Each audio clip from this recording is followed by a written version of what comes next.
திடீர்னு ஒரு சிங்கம் அந்த ஓநாய் கூட்டத்தை தாக்குச்சு. எல்லா ஓநாய்களும் பயந்து நடுங்கிட்டாங்க.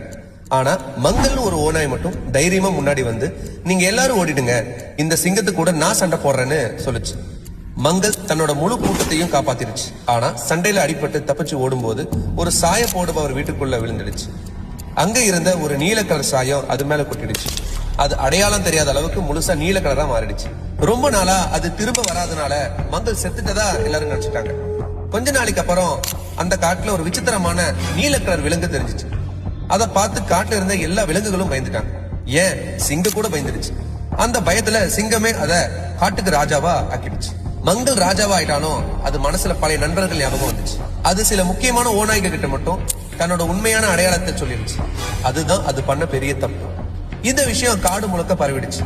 ஒரு ஓநாய் சிங்கத்துக்கிட்ட போய், அந்த புது ராஜா ஒன்னும் விசித்திரமான விலங்கெல்லாம் இல்ல, அது நம்ம பழைய மங்கள் தான் அப்படின்னு போட்டு கொடுத்துருச்சு. சிங்கத்துக்கு அதுல நம்பிக்கை வரல. சாயங்காலம் எல்லா ஓநாய்களும் மங்களோட குகைக்கு வெளியே கூடி ஊழையிட ஆரம்பிச்சிருச்சு. அடையாளத்தை மறைச்சு வச்சிருந்த மங்கள் தன்னோட நண்பர்கள் குரலை கேட்டதும் தன்னை மறந்து தானும் ஊழையிட ஆரம்பிச்சிட்டான். அது மங்கள் தான் அப்படின்னு சிங்கம் புரிஞ்சுக்கிச்சு. கோபத்துல சிங்கம் அன்னைக்கு ராத்திரியே மங்களை கொண்டுச்சு. அந்த ஓநாய் ஏன் செத்துச்சு? ஏன்னா ஒருத்தரை நம்ம ஆளுன்னு நம்பி தன்னோட ரகசியத்தை சொன்னதுதான் காரணம். ஞாபகம் வச்சுக்கோங்க, உங்க கூட இருக்கிறவங்க நீங்க அவங்களுக்கு சமமா இருக்கிற வரைக்கும் தான் உங்களுக்கு சொந்தமா இருப்பாங்க.